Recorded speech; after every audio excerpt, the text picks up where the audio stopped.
O tema escolhido por vocês dessa semana foi: estou sempre me colocando em segundo plano. Isso é insegurança? Bom, boa tarde, Tati, Jerusa, Marli, Jane, Dalzi, Vânia, Maciel. Boa tarde, gente que brilha. Boa tarde para todo mundo que está chegando, né? Então vamos conversar, vamos debater sobre esse tema e no final você vai tirar suas próprias conclusões com a minha ajuda, se esse é ou não um sinal de insegurança, tá? Então, quem está aqui comigo sempre, toda terça-feira, sabe que eu gosto de dizer, né, de contar para vocês o que eu quero dizer com esse tema, o que eu penso sobre esse tema, que é uma interpretação individual, né? Então, o que é esse se colocar sempre em segundo plano? É aquela pessoa que está cansada, que não tem tempo de cuidar de si mesma, que está sempre com a sensação das tarefas estarem acumuladas, porque ela se atropela, porque tem algo, até tem lá algo em mente, ou um programa do dia, mas aí chega alguém e pede um favor, chega alguém e precisa de alguma coisa, a própria pessoa se oferece, ou não sabe dizer não, está sempre preocupada, né? O que o outro vai pensar, como pode ajudar, está sempre muito disponível para o outro, mesmo que a própria vida esteja tumultuada, né? Mesmo que o dia esteja muito cheio, mas aquela pessoa tem sempre um lugar para o outro, tem sempre um lugar para atender a demanda do outro e se deixar para depois, né? Então, não consegue. Uma das coisas mais comuns das pessoas que se colocam em segundo plano é a dificuldade de dizer não. Então, as pessoas não sabem dizer não. Elas estão sempre falando sim, né?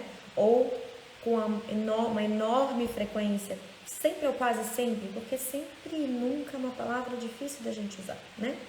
Porque tem as duas exceções. Mas é aquela pessoa que está ali, muito disponível, que tem muita dificuldade de se colocar, de expressar sua opinião, de expressar seus desejos, né? De ocupar um espaço na própria vida. Então, muito comumente chega no final do dia com aquela sensação que deixou coisas para o dia seguinte, que está acumulado, que está sobrecarregada, às vezes irritada, muito cansada e não está conseguindo encontrar um lugar para se priorizar, para se colocar como uma pessoa importante também, né? Tudo bem o outro ter uma importância na nossa vida, porque nós não nascemos para ser sozinhos mesmo, nós precisamos uns dos outros, sempre, né? Mas essa necessidade de agradar o outro o tempo inteiro, esquecendo de você mesma, é esse se colocar em segundo plano. É sobre isso que a gente vai falar, tá? E o que não é se colocar em segundo plano? É aquele lugar que você se coloca como prioridade na sua vida, mas que cabe também ter compaixão, solidariedade com o outro, se colocar empatia, se colocar no lugar do outro, saber fazer concessões, saber também estar disponível em alguns momentos, saber quando dizer sim, saber quando dizer não, porque é importante também, né? Nós não estamos aqui falando que quando eu toco nesse assunto e falo assim, se colocar como prioridade, as pessoas falam assim, ah, mas isso é egoísmo, né? Eu já até fiz uma live aqui sobre a diferença entre amor próprio e egoísmo. E não, gente, isso não é egoísmo. Isso é se colocar como prioridade porque você é a pessoa, a principal pessoa da sua vida, a única que pode fazer por você mesma aquilo que você precisa. Os outros podem te ajudar, mas o caminho de evolução, o caminho de construção, o caminho de desenvolvimento do amor próprio, da confiança interna, só você pode trilhar com a ajuda de outra pessoa, sim. Mas você precisa colocar o pé no caminho, o pé na estrada. Você precisa ocupar um lugar na sua vida. E isso não é egoísmo, isso é amor próprio. E ao contrário do que muitas pessoas imaginam, quando a gente fala do egoísmo, o egoísmo o que é? Eu não vou entrar profundamente nisso, tá? Porque já tem live falando sobre isso aqui. E a gente poderia até refazer uma outra live sobre esse tema, porque é um tema que é um limiar muito tênue e é um tema muito importante. Mas não vai ser hoje. O egoísmo é uma compensação da falta do amor próprio. Quando uma pessoa não ama a si mesma, ela quer a atenção do outro o tempo todo, ela quer ser vista, ela quer ser importante na vida do outro, ela quer ter sucesso, assim, acima de tudo, ela quer todo o holofote voltado para ela, só as opiniões dela são importantes. só a vida dela é importante. Isso é uma compensação da falta do amor próprio. Porque a pessoa que desenvolve o amor de verdade, o amor próprio, ao mesmo tempo, ela desenvolve compaixão, generosidade, amor ao próximo, porque anda junto, sabe? Quando a gente desenvolve esse amor próprio, a gente começa a entender e a abraçar a gente como a gente é, com a nossa luz e com a nossa sombra. Isso facilita a gente a olhar para o outro e abraçar o outro também como ele é, com a luz e com a sombra que ele carrega, porque todos nós temos luz e sombra, todos nós, sem exceção, né? Então, por que é importante olhar para esse tema que eu estou falando, né? E como é que a gente faz essa diferença entre a gente se colocar em primeiro plano e também ter um espaço na nossa vida para o outro, ou se colocar só em segundo plano e colocando o outro sempre em prioridade? Tá sempre com aquela sensação de que o outro é mais importante que você, de que o outro na sua vida tem mais espaço do que você mesmo. Ou você ocupa a maior parte do seu tempo com o outro, esquecendo de cuidar de você, né? Por que é importante então, gente? Porque você é a única pessoa responsável pela sua própria felicidade. O que acontece é que quando as pessoas colocam o outro em primeiro plano e se colocam em segundo lugar, elas esperam uma retribuição, elas esperam um agradecimento, elas esperam um olhar de importância na vida do outro, elas esperam ser especial para o outro. E aí como que vira quase que um jogo, ela faz para o outro para receber algo em troca, sabe? Então, que seja um lugar de importância, como eu falei, que seja um lugar, né, um muito obrigada, mas geralmente é isso, é para encontrar um lugar de importância, para ser querida, para se sentir amada. Porque algumas pessoas existiram na vida, né, que sim, faziam porque eram pessoas muito amorosas, compassivas, como Jesus Cristo, que foi encarnado, né, nasceu, encarnou na Terra. Mas como também outras pessoas, daqui a pouco eu leio os comentários, tá, gente? Como, por exemplo, um Chico Xavier da vida, um Dalai Lama que já conseguiu alcançar um nível de consciência maior. E quando a gente alcança um nível de consciência maior, a gente desperta a autocompaixão, a gente desperta o amor próprio, o amor ao próximo, tudo isso que eu citei aqui. Mas nós, seres comuns aqui, como eu e você, a gente precisa fazer um trabalho para despertar a compaixão verdadeira, né? A generosidade verdadeira, senão vira uma generosidade que a gente chama de generosidade egocêntrica. O que é? Eu faço pelo outro para receber algo em troca, né? E geralmente amor. O outro me ama porque eu me torno importante na vida do outro. O outro não sabe viver sem mim porque eu faço tudo para ele. Mas quanto te custa abrir mão de você e colocar o outro em primeiro lugar? Percebe que é um caminho meio torto? Você faz por alguém para receber amor. Só que se aquela pessoa reconhece o que você fez, te agradece, te dá um lugar de importância na vida dela, né? Devolve algo para você, você se sente amada, você se sente importante, você se sente vista, você se sente querida e aí fica tudo bem. Mas aquela pessoa que você moveu mundos e fundos para agradar, de repente fala um não para você, ou de repente coloca outra pessoa como prioridade da vida dela, ou ela mesma como prioridade da vida dela, aí gera uma frustração, raiva, sentimento de menos-valia. Então é um caminho meio torto. Faz para o outro para receber amor do outro. Aí quando o outro dá o amor, meu patinho está preenchido, eu estou feliz, estou satisfeita, tenho um lugar de importância, me sinto amada.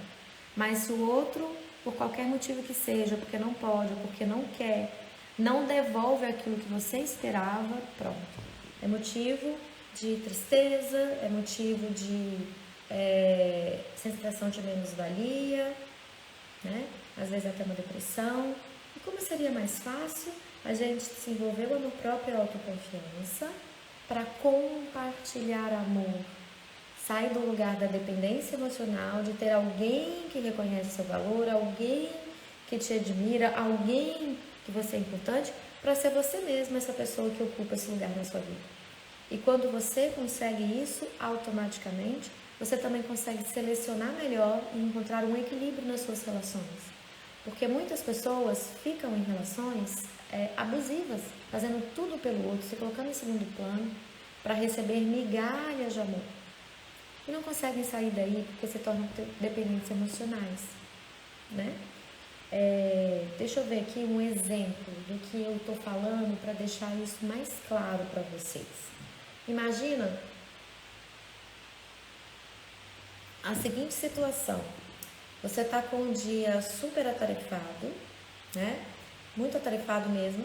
Você está lá no seu trabalho ou na sua casa, não importa. Mas você está com um dia super atarefado e alguém te liga ou lá no seu trabalho alguém chega e fala para você: fulana, eu tô aqui, olha, super apertada, me ajuda aqui com esse problema, eu preciso para agora, é urgente, por favor, não sei o que. E a pessoa vai e te pede, assim, nossa, porque você sabe tanto aqui do trabalho, você é uma pessoa de referência para mim. E aí você tá com aquele dia lotado de trabalho, você para o que você está fazendo, mesmo você também tendo prazo de entrega do seu trabalho, mesmo seu dia estando cheio, você tendo que sair dali no supermercado, levar seu filho na escola, buscar seu filho na escola, levar seu filho no balé, na natação, não sei lá, seu dia está cheio. E você para tudo que você está fazendo para ajudar aquela pessoa. Porque lá no fundo você teme desagradar o outro. Você teme deixar de ser uma referência para aquela pessoa. Você teme que o outro fique com raiva de você, que o outro procure outra pessoa para ajudar e aquela pessoa tem um destaque maior do que você na vida dessa pessoa que está buscando ajuda. Você teme que, de repente, é o seu chefe, né, que está te pedindo isso e você teme ser mandado embora. Você teme falar não e não ser compreendida. Percebe como o medo está permeando a sua atitude? Você parar o que você está fazendo, que também tem importância, que também tem prazo, de repente, né? Para agradar o outro ou para fazer pelo outro, porque você teme perder algo. A motivação é o medo. Deixa eu fazer aqui porque fulano vai ficar com raiva de mim. Deixa eu fazer aqui porque se eu falar não para essa pessoa, ela é, sei lá, ela é barraqueira, ela pode começar a gritar aqui comigo. Se eu falar não para essa pessoa, ela vai procurar o outro Beltrana e aquela pessoa vai fazer e eu não quero perder meu lugar. Então, se o medo que está fazendo com que você coloque o outro em primeiro lugar e você em segundo plano, não é um lugar que a gente chama de genuíno. É esse lugar de esperar algo em troca. Você não está fazendo porque você é muito boazinha. E às vezes eu escuto as pessoas falam assim, não, eu faço pelo outro porque eu gosto de agradar, eu faço pelo outro porque eu gosto de ser prestativa, eu fico feliz ajudando o outro. Sim, isso também é verdade, né? A gente poder fazer pelo outro traz um quentinho no coração, mas muitas vezes não é exatamente isso. Muitas vezes, se você for honesta com você mesma, é o medo de desagradar o outro que está motivando você. É o medo de dizer não que está impedindo você de se dar um lugar de importância na sua vida, de poder dizer para o outro, falar, olha, fulano, eu sinto muito, eu não consigo te ajudar nesse momento porque eu estou aqui com prazo para entregar esse trabalho. Eu vou terminar o meu trabalho aqui e depois eu te telefono, ou depois eu vou até onde você está para te ajudar. Se você ainda não tiver conseguido ajuda com outra pessoa, eu te ajudo. Se você ainda não tiver resolvido o seu problema, eu te ajudo, mas agora infelizmente eu não posso, ou eu tenho uma outra demanda, eu não posso. Porque de repente você não pode, porque você tem que levar seu filho na escola, porque você tem que buscar seu filho, porque você, sei lá, precisa arrumar sua casa. Então, nem sempre é porque é um trabalho que você tem prazo, né? Porque é mais fácil a gente falar não quando a gente tem uma justificativa forte. Por exemplo, alguém te liga e fala assim, me liga, Dani, meu carro furou o pneu e eu não tenho seguro e eu tô sem step, será que você me empresta o step do seu carro? Porque o pneu do meu carro é o mesmo que o seu, só para eu até aqui conseguir alguém para trocar para mim e chegar num borracheiro, porque senão eu tô aqui presa, eu tenho que chegar em um trabalho, por exemplo, ou eu tenho que chegar em algum lugar tal hora. E aí, de repente, eu tô aqui arrumando minha casa, também tenho horário para arrumar minha casa, porque eu tenho que trabalhar, porque eu tenho que ir... E aí eu falo assim, fulano, agora eu não consigo ir. Aí, se eu temo dizer, não consigo ir porque agora eu tô ocupada, porque agora eu tô aqui arrumando a casa, porque eu vou chegar, sei lá, por qualquer motivo, eu temo dizer a verdade, primeiro a gente pensa, eu posso ir? Eu posso deixar para arrumar a casa daqui a pouco, dar um socorro lá, vai demorar uma hora para eu ir, voltar e chegar em casa de novo. Eu posso atrasar uma hora, eu posso arrumar a casa amanhã, eu posso arrumar a casa à noite, porque sim, quando a gente vai ajudar alguém, a gente faz esforço, né? A gente sai do nosso comodismo para ajudar outra pessoa e outra pessoa sai do comodismo dela para ajudar a gente. Mas eu posso? Cabe na minha agenda? Cabe no meu dia? Ou eu vou ter que passar o resto da semana com a casa suja? Eu posso falar, não, eu não posso agora, eu tô arrumando a casa. Não consigo parar aqui. Infelizmente não consigo ir. Vê se você consegue uma outra ajuda aí. Se você não conseguir uma outra ajuda, me espera aí uma hora e meia, que eu consigo te ajudar. Mas tem um certo limite para poder ajudar. Estou dando um exemplo simples, tá, gente? Bem simples. Porque isso dá medo de falar pro outro, não posso ir porque eu tô arrumando casa. Dá medo do outro ficar com raiva, do outro não conversar mais com a gente, do outro chamar a gente de egoísta, do outro falar mal pelas costas ou pela frente mesmo. Né, do outro só aí falando, não, falando egoísta, liguei pra ela pra poder ajudar, mas você acredita que ela falou comigo que não podia, não, que ela tava arrumando casa? Eu já contei isso uma outra vez aqui, e é difícil, né, tipo assim, vou contar de novo, mas eu tenho uma tia que ela sabe falar não com muita facilidade, bom, aparentemente com muita facilidade, né, porque dentro dela, todo mundo tem uma dificuldade de dizer não, que nível que é essa dificuldade, eu não sei. Mas teve uma vez que eu liguei pra ela, eu não sei pra que eu precisava de ajuda. Não lembro qual era a ajuda que eu precisava. Mas eu precisava de ajuda. Não sei se era para levar a minha cadela que estava doente no exame, precisava de acompanhamento, para segurar ela enquanto eu dirigia. Eu não sei se era para levar alguma coisa para mim, eu não lembro, eu realmente não lembro o que era. Mas eu liguei para ela, ou mandei uma mensagem, nem lembro também, pedindo ajuda, e ela falou comigo que não podia porque ela ia ao cinema com a filha dela. Em outros tempos, quando eu não sabia falar não para o outro, eu também não aceitava o não que o outro dizia para mim. Quando eu colocava o outro em primeiro lugar, eu não sabia aceitar quando o outro tinha prioridade na vida dela, né, no caso. Então, se em outros tempos ela falasse para mim que não podia porque ela estava indo ao cinema com a filha, eu ia falar, que egoísmo, o cinema ela pode ir depois, e se ela não assistir esse filme não vai fazer a menor diferença na vida dela, mas eu tô precisando de ajuda, blá, blá, blá, blá, blá. Ia ficar com raiva dela. E ela me falou isso, eu falei, então tá, eu vou ligar para outra pessoa. E eu liguei para outra pessoa e consegui ajuda com outra pessoa e para mim tava tudo bem. Ela queria o cinema, queria ver o filme, tava com a filha, tinha combinado, tinha um programa. E para mim tava ok. Mas, em outros tempos, não estava ok para mim. Por quê? Porque se eu tivesse ido ao cinema e alguém tivesse me ligado pedir ajuda, eu deixaria de ir no cinema, daria bônus em alguém se eu tivesse combinado, mas eu iria ajudar aquela pessoa. Não falaria o que ela disse. Hoje, eu ia escutar meu coração. Eu posso deixar para ir no cinema outro dia? Eu quero deixar o cinema para outro dia? Porque essa pessoa está me pedindo urgente, é muito importante para ela. Vai me custar tanto assim eu deixar de ir no cinema? Vai. Então não. Então eu vou no cinema. Ela tem outra pessoa para pedir ajuda? Então eu vou no cinema. Ela resolve lá de outro jeito. Não é uma urgência, não é uma emergência, né? Mas tem outras pessoas que podem ocupar esse meu lugar de ajuda. Então eu iria ao cinema. Agora, se eu entendesse que eu posso deixar o filme para ver depois, que eu posso explicar para aquela pessoa que eu preciso ajudar alguém, eu iria ajudar. Então parte de uma escuta interna, né? Porque por isso a gente precisa ocupar um lugar de importância na nossa vida, porque aí você consegue encontrar um equilíbrio, né? E eu tenho muita admiração por essa tia, porque ela sabe se ouvir, ela sabe falar o que ela quer, o que ela precisa, sabe? Então, esses são exemplos, tá, do que eu tô falando. Se colocar em prioridade e se colocar o outro em prioridade, você sempre em segundo plano. E não é um tema tão fácil, tá? Eu abri uma enquete aqui, bom, até a hora que eu olhei, porque a enquete ainda não está fechada, 38% das pessoas achavam que era uma questão de insegurança se colocar em segundo plano, não ter tempo para cuidar de você e colocando outro em primeiro lugar. 38% achava que não era insegurança. e 25% não tinha a menor ideia. Para você ver como é um limiar tênue, né? Muito tênue. E diante de tudo que eu disse aqui para vocês, o que você acha? Você que está aqui na live comigo agora. Eu vou dar um tempinho aí para vocês, enquanto isso eu vou ler aqui 2 comentários, tá bom?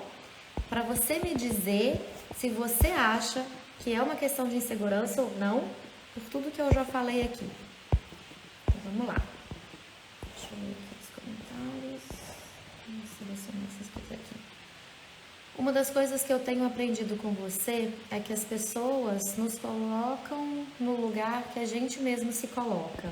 Isso é uma verdade. Se você se coloca muito no lugar de uma prestatividade, você se coloca em segundo plano, a outra pessoa também vai te colocar em segundo plano e vai colocar ela mesma em primeiro plano na sua vida, né? Porque sabe que você permite isso, porque é um lugar de permissão.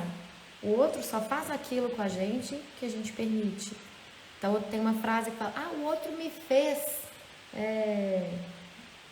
sei lá, o outro me fez, deixa eu pensar aqui,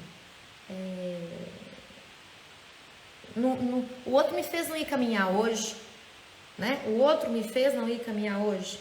O outro te fez, segurou suas pernas, te prendeu em algum quarto, trancou você dentro de casa, amarrou você?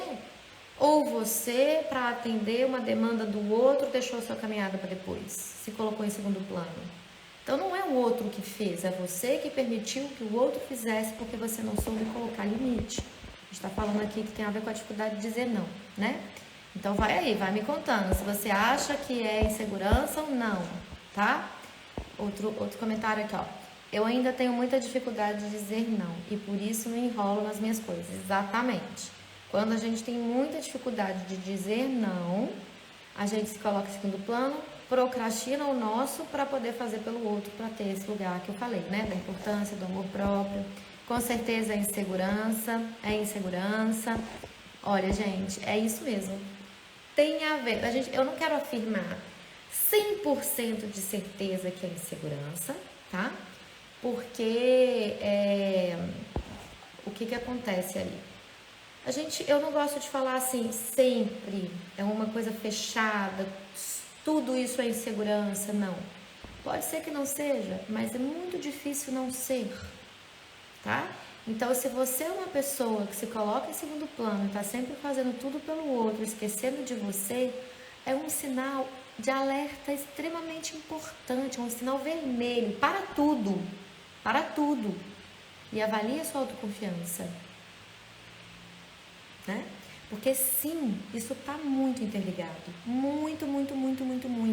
A chance de ser insegurança é enorme, se você é uma pessoa que coloca o outro em segundo plano, se você é muito boazinha, né?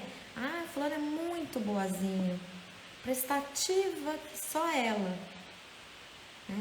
Só essa fulana sabe o quanto custa a ela. Quantas frustrações ela já viveu na vida dela, quanto medo ela carrega dentro de dizer não, né? Quanto medo ela carrega de Deus ser importante para alguém, de perder o amor de alguém. E isso, gente, tem a ver com a nossa infância. A gente nasce, né? O bebê nasce, ele nasce completamente conectado com os seus desejos e suas necessidades, mais as necessidades, inclusive, do que os desejos. Então, mas o bebê passa por uma fase de adaptação, né? Dentro do útero, o bebê tinha tudo em tese, porque tem as gestações de risco, tem as gestações de rejeição e tal, mas a gente está falando aqui de uma gestação normal, porque senão amplia muito o tema, tá? A gente pode falar isso em outro momento. Mas uma gestação normal, o que eu digo de normal? Uma gestação onde a mulher abraça a maternidade, que cuida dessa gestação, que dá boas-vindas, mesmo que a bebê, eu não estava esperando ficar grávida na altura do campeonato, eu não estava esperando. Eu tenho filhos adultos, de repente eu fiquei grávida de novo. Tá tudo bem. Algumas gravidezes aparecem num contexto que a gente não está esperando, não está planejando. Nossa, já estava na menopausa, de repente engravidei. Muitas coisas podem acontecer, né? Mas se essa mulher abraça essa gestação e assume e diz ok, esses dias, né, Dia das Mães, eu fiz um vídeo, um post de homenagem às mães, falando que é a tarefa mais árdua e mais difícil a maternidade. E mas se uma mulher diz sim, né, de verdade sim, ela tudo que o bebê precisa dentro do ventre, ele tem, né? Ele tem o calor do corpo da mãe, ele tem o alimento através do cordão umbilical, ele respira junto com a mãe através do cordão umbilical, ele tem a aceitação da gravidez, ele tem o amor da mãe. Então, tudo que o bebê precisa, ele tem. Quando o bebê nasce, ele está aprendendo esterogestação, que a gente chama, uma gestação fora. Os primeiros 10 dias de vida do bebê são extremamente importantes, porque ele continua precisando daquela demanda dele nos primeiros 10 dias de vida. E depois continua dependente, né? O bebê é completamente dependente dos pais, da mãe. Se o bebê é colocado em cima de uma cama, sem cuidado, sem banho, sem alimentação, sem uma roupa para aquecer, uma mantinha para aquecer e sem amor, o bebê morre, gente. Morre, né? Dentro de alguns dias ou horas, ele morre. Tem alguns bebês que ficam até na lata do lixo e aí resiste por um milagre de Deus, porque está lá jogado. Mas ele é dependente emocional e fisicamente falando da mãe, do pai, do tutor, né? do cuidador dele. Às vezes a mãe morreu no parto, então é uma tia que vai cuidar, uma avó que vai cuidar, é um orfanato que vai cuidar, mas ele é dependente. E por essa dependência, né, o bebê vai aprendendo a se conectar, vai aprendendo a chorar, vai aprendendo a expressar as suas necessidades e tudo. Depois o bebê vai crescendo, vai sentindo emoções, vai aprendendo, ele não sabe lidar com as emoções ainda, quando criança começa a aprender, mas o fato é que o bebê precisa de amor, muito amor. Ele tem sede de amor. Nós nascemos com essa sede de amor e nós vamos pela vida com essa sede de amor quando a gente não se dá amor, tá? Por isso precisa ser feito um trabalho de amor próprio, autoconfiança, para que as pessoas não se tornem dependentes emocionais enquanto adultas, porque enquanto criança isso é fato, não tem como escapulir. Precisa. É a única maneira de sobreviver. Então a gente aprende quando criança, depois, tudo que é mais importante na vida de uma criança é o amor dos pais. Então, se a mãe fala, desse jeito eu não vou te levar na casa da vovó, desse jeito eu não vou gostar de você, desse jeito tá feio, desse jeito isso, desse jeito aquilo, a criança teme ser abandonada, ser rejeitada, perder o amor da mãe, perder o lugar de importância. Então, ela vai deixando de se conectar com ela mesma, com as necessidades dela e até com os desejos dela. Sabe o que a gente chama de pirraça? Quando a criança está lá fazendo pirraça, ela está exercendo a força do querer. No meu curso Semente do Florescer, eu falo muito sobre isso. E depois a gente desconecta dessa força do querer e vai pela vida nem sabendo o que a gente quer mais da vida, não sabendo que profissão a gente quer, o que a gente quer fazer. Por quê? Porque desconectamos a força do querer lá da criança, lá da infância. Então, muitas vezes, o que os pais ficam com raiva da criança quando ela está fazendo pirraça, ela está ali aprendendo a exercer a força do querer, ganhar uma autonomia, desvencilhar do que o pai e a mãe querem para ela, para fazer valer a força do querer dela. Aí os pais batem, põem de castigo, xingam, porque tomam aquilo como uma ofensa pessoal, como uma, como é que eu vou dizer? Está me fugindo a palavra. Como um desafio para a autoridade dos pais, como se fosse algo pessoal, uma falta de respeito. E a criança também desafia, né? Um limiar tênue. Mas lá na infância, a gente aprende a deixar de ser quem a gente é, para se tornar aquilo que a gente imagina que os nossos pais querem que a gente seja. E depois a gente vai pela vida fora, pela nossa cultura, para ser aceita no grupo de amigos, no trabalho e tudo, calando a nós mesmas, os nossos desejos, as nossas necessidades e substituindo essa sede de amor por uma sede de amor que vem do outro. Só que muitas vezes isso não preenche. Quer ver um exemplo do que eu falo aqui que não preenche? Imagina que você está na relação, daqui a pouquinho eu leio os comentários, tá, gente? Essa pergunta é muito interessante, tá, Élida? Daqui a pouco eu respondo ela, porque ela dá um paninho para a manga aqui, mas fica aí que eu já te respondo, tá bom? Eu me perdi tanto que eu estava falando, de tão interessante que foi essa pergunta aqui. Deixa eu lembrar o que eu estava falando, gente, só um pouquinho. Lembrei. Você quer ver como a sede de amor muitas vezes não é preenchida pelo outro? Imagina que você está numa relação, tá? Amorosa. Seu marido, seu namorado, seu noivo. E de repente você fala assim pro seu marido: Você me ama? Aí o marido fala, amo. Mas que tanto? Muito. Não, mas que tanto? Mas muito. Aí a pessoa já está até perdendo um pouco a paciência. Aí você fala, mas ama mesmo?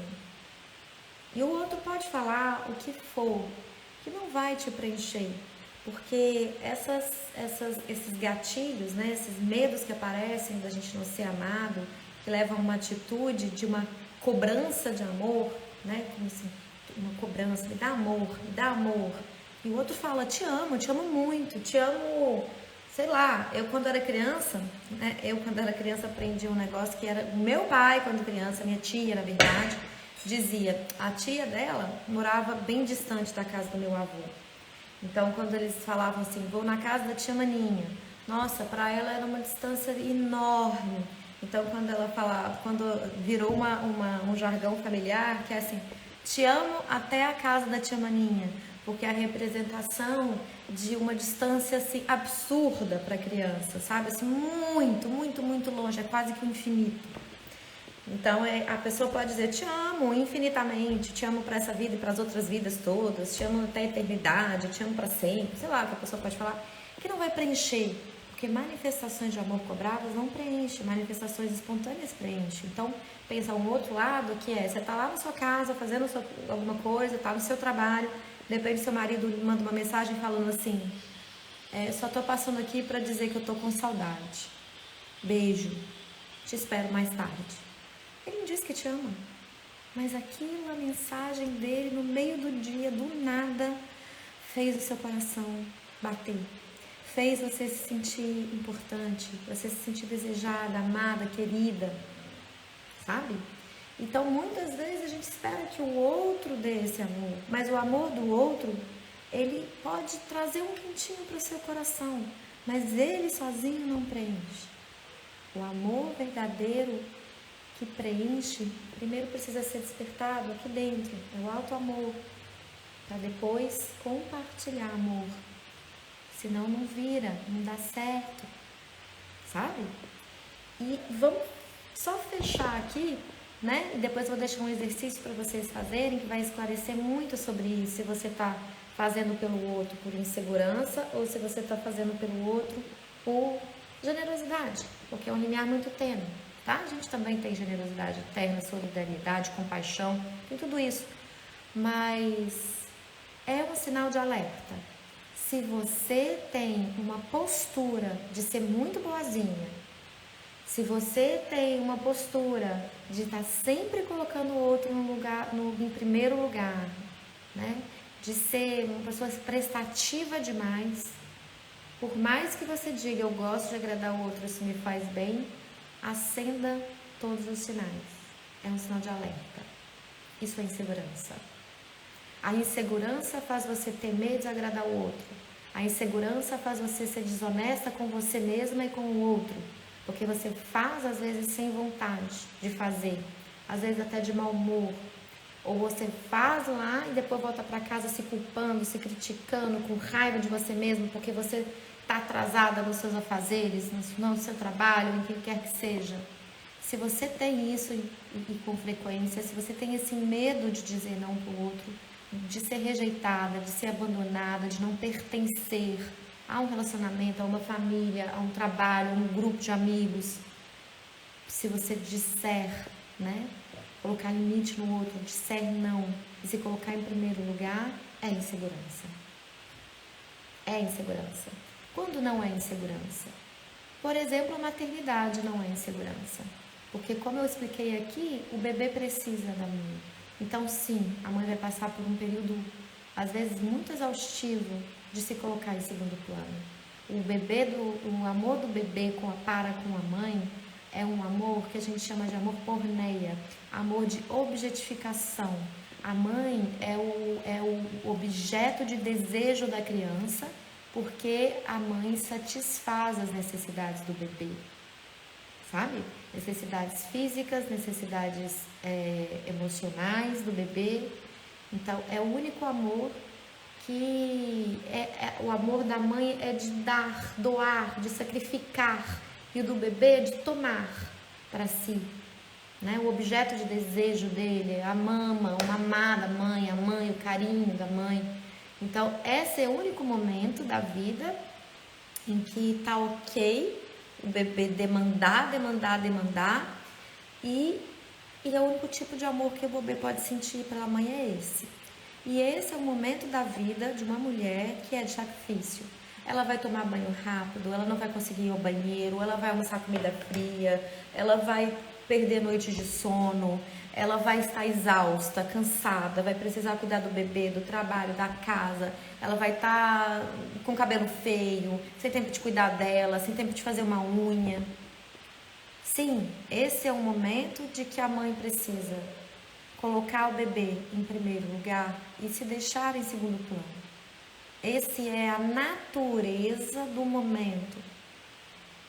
Mas depois disso, não, gente. Depois disso, precisa haver um equilíbrio. Nem 8 e nem 80. Nem você se colocar em primeiro lugar, esquecendo que o outro também é importante, renegando o outro, se tornando uma pessoa egoísta, porque como eu expliquei aqui, o egoísmo é uma falta de amor próprio. O egoísmo é uma compensação da falta de verdadeiro amor próprio. Então, o que é aqui? Um equilíbrio. Tem alguns momentos que você vai precisar ceder e você vai precisar deixar o seu trabalho para depois, as suas coisas para depois. Você vai precisar, porque tem uma demanda urgente, tem uma emergência que você precisa atender, né? Ou o outro está passando por uma dificuldade muito grande e você é muito amigo e você vai sim falar, nossa, deixa eu ir lá, dar um apoio para essa pessoa, deixa eu ir lá, dar meu ombro amigo, dar a mão para aquela pessoa caminhar. Ela está titubeando, deixa eu dar uma força, um suporte. E sim, você vai precisar deixar coisas para depois. Por solidariedade, por amor ao outro, né? Por compaixão, por generosidade. Mas não é sempre, não é todo dia, não é um hábito, não é uma frequência. Porque quando é um hábito, é uma frequência, a chance de ser insegurança, gente, é gigantesca. Gigantesca. Eu arriscaria dizer que é o fator principal. Né? Então, o que fazer e como fazer? O que fazer? Autoconhecimento. Você sempre ouve falar. Como é buscando dentro de você mesma, com ajuda, com suporte. Porque o caminho do autoconhecimento não é um caminho que se consiga trilhar sozinho, tá? Principalmente no início. Porque ele tem desafios e aí você vai se deparar com algumas dificuldades que vai fazer você desistir. E aí você fala, muito trabalho. Mas pensa em quanto trabalho você tem. Quantas vezes você se frustra, quanta tristeza você já sentiu, quanta raiva de você mesmo você já teve, porque você passa o outro na sua frente, porque você não põe limite, porque você está sempre esperando que o outro retribua e a retribuição não vem. É mais difícil lidar com isso do que lidar com o caminho do autoconhecimento. O caminho do autoconhecimento, ele traz à tona suas verdadeiras potencialidades, o amor próprio, a autoconfiança, fatores essenciais para uma vida realizada. Sem autoconfiança não tem vida realizada, não tem realização de sonhos, de desejos, de projetos, porque não tem espaço para você na sua vida. Você vai esperar que o outro te dê aquilo que você não dá para si mesmo. Então esse é um caminho tortuoso que vai, com certeza, terminar numa grande frustração, uma dependência emocional, né? Uma tristeza muito grande. Então, como fazer, né? O que fazer é buscar dentro de você as respostas. Como fazer? Isso eu posso te ajudar. Vindo para as lives, fazendo sessões de terapia comigo, fazendo o curso Semente do Florescer quando as vagas estiverem abertas. Porque tudo isso é ferramenta, né? Esse é o trabalho todos os dias da minha vida. Ajudando as pessoas a encontrarem dentro delas mesmas as respostas. E a resposta que você precisa encontrar aqui é: onde foi que você aprendeu a deixar você mesma de lado? Onde foi que você aprendeu, e isso tem a ver com a sua infância, a se colocar em segundo plano, a desconectar de você para agradar o outro? E aí desenvolver um mecanismo que é só agradando o outro que você vai ser amada, que você não pode ser amada por quem você é. Se você disser não, você não vai ser amada. Se você colocar limite, você não vai ser amada. Se você se colocar como prioridade na sua vida, você não vai ser amada. Então, isso precisa aprender para poder fazer a virada de chave, né? E agora eu quero deixar aqui daqui a pouco eu respondo a pergunta que eu falei que é super interessante. interessante. Se tiver mais alguma outra, eu respondo.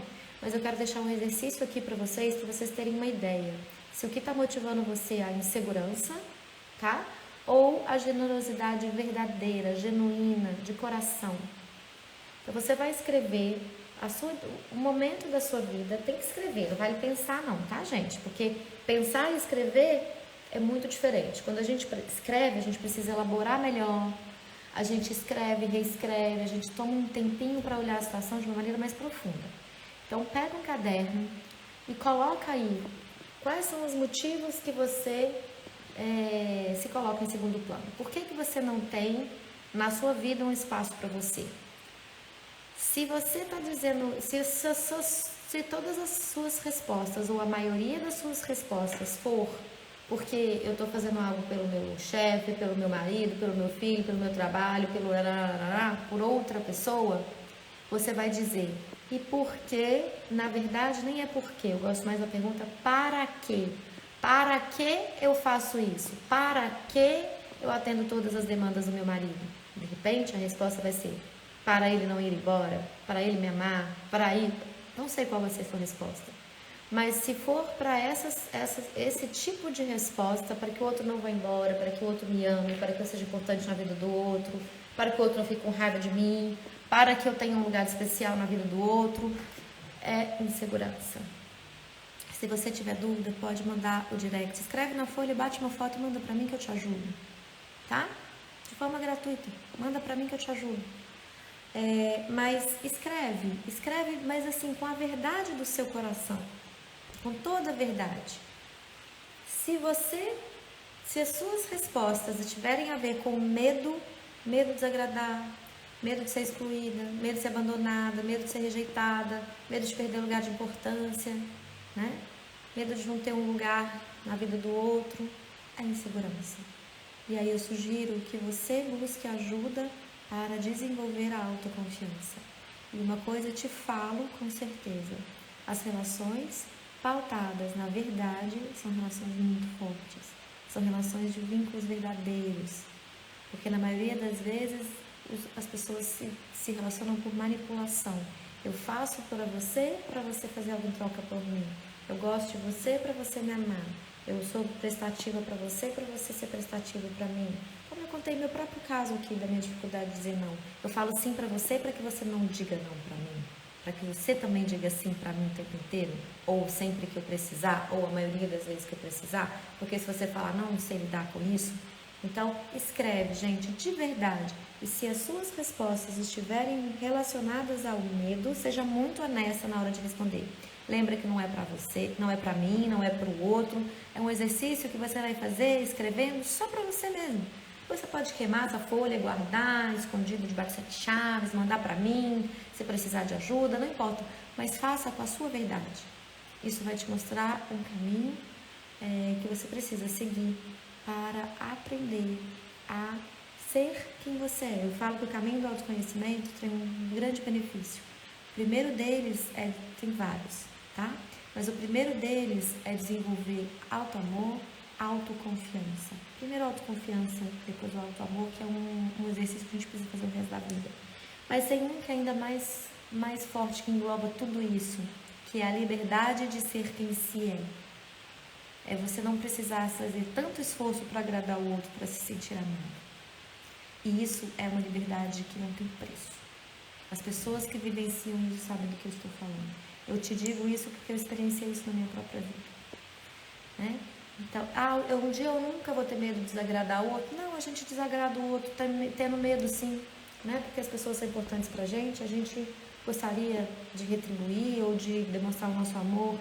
Mas se o outro foi embora porque você colocou limite, porque você disse não, deixa o outro ir. Porque não é uma boa pessoa para você manter relação.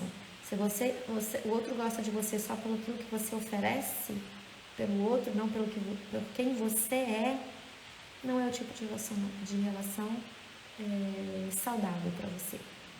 Ok? Deixa eu ver aqui a pergunta, deixa eu achar a pergunta aqui.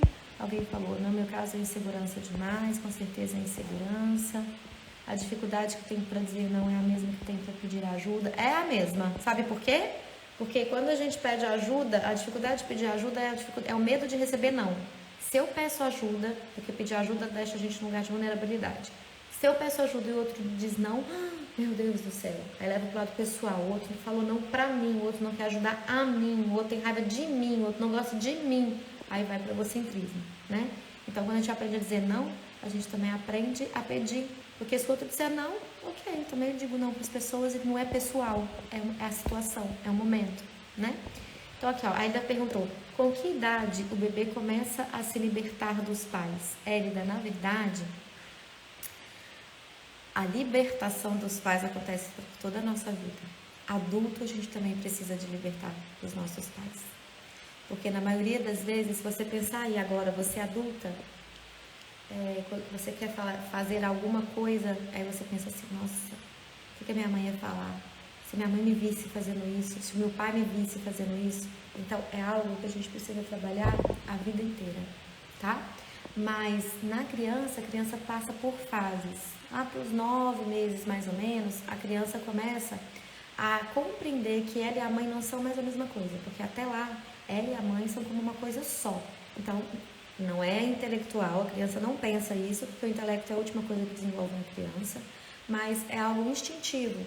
Se tá bom para a criança pensa que tá bom para a mãe, para o pai, para os avós, para todo mundo, porque a criança vê ela e a mãe como uma coisa só e ela, a mãe e o mundo como uma coisa só, quando ela vai aprendendo uma noção maior. Quando ela começa a entender tio, vó, primo, irmão, né? Ela pensa que ela e o mundo são uma coisa só. Então, a criança, por natureza, é egocêntrica. E ela vai passando por fases, né? 1 ano e 8 meses, mais ou menos, a criança começa a entrar na fase da pirraça, como eu falei lá, né? Até os 2 anos e pouquinho, ela vai passando por fases. No curso Sementes do Florescer, que é um curso que eu dou, que eu trabalho, né, com isso, com o desenvolvimento da autoconfiança, onde o tema principal, onde a minha ferramenta principal, eu trabalho com a criança interior. Criança interior são as nossas memórias, tá? As memórias de dor, de trauma, de frustração, são as nossas memórias. É a parte que nós chamamos, né, de criança ferida. Houve um trauma, houve uma sensação de falta de amor e ali gerou um mecanismo de defesa. A pessoa aprendeu a se desenvolver para ser amada, a agir de uma determinada maneira. E a criança divina são as nossas memórias de dor, e principalmente de dor não, de contato com a nossa essência, liberdade de ser quem é. Já viu uma criança quando ela fala, você pergunta, tá bonita? Ela fala, não, tá feio. Gostou? Não, tá ruim. Ela é verdadeira. Depois, com a cultura e os pais ensinando que ela vai, não pode falar isso depois de educação, não pode isso, não pode aquilo, não. A gente vai desaprendendo a ser autêntica e a gente vai se afastando da gente para agradar o outro daquele lugar que eu falei, né? Então, no curso Sementes do Florescer, eu explico todos os passos, desde a gestação, sabe? Desde do contato que a gente tem, às vezes até antes da concepção mesmo, do ato sexual do pai e da mãe, até a adolescência. E também trago ferramentas para a gente usar, né? Tanto para desenvolver a autoconfiança, quanto para encontrar esse lugar de liberdade, de ser quem se é.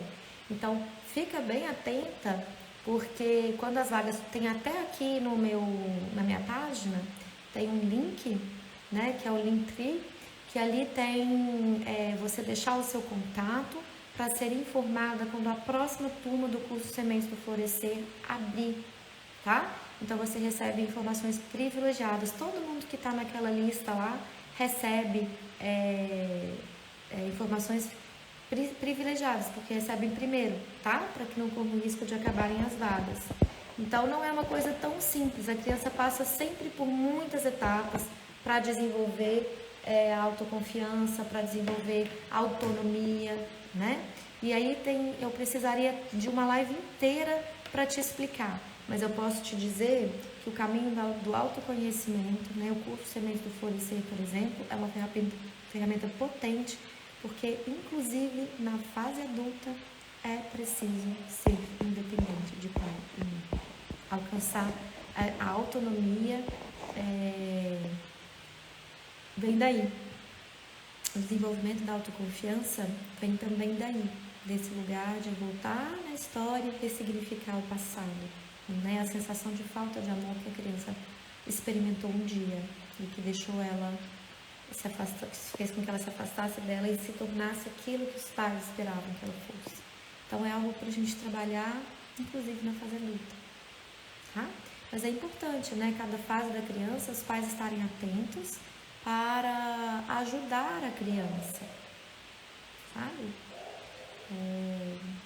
Então, por exemplo, na amamentação, às vezes a própria mãe, o filho tem dificuldade para de amamentar, porque a própria mãe se sente muito importante amamentando a criança até 3, 4, às vezes anos de vida, sabe? Então tem que olhar a relação como um todo, a fase da infância e também a mãe, né? O contexto da história, tá bom? Não sei se eu te respondi, se foi suficiente para você a resposta, mas qualquer coisa você pode me chamar lá no direct, tá bom? Gente, muito obrigada por estarem aqui comigo. Na terça que vem espero vocês de novo. Vocês vão escolher o tema da semana que vem, então fique atento aí aos posts aqui da página, aos stories que eu coloco, para que você escolha o tema que pode te beneficiar. Eu quero muito te ajudar. E aí você me ajuda quando você escolhe o tema, tá bom? Um beijo, gente. Até semana que vem. Obrigada a todos pela presença. Tchau, tchau. Boa semana.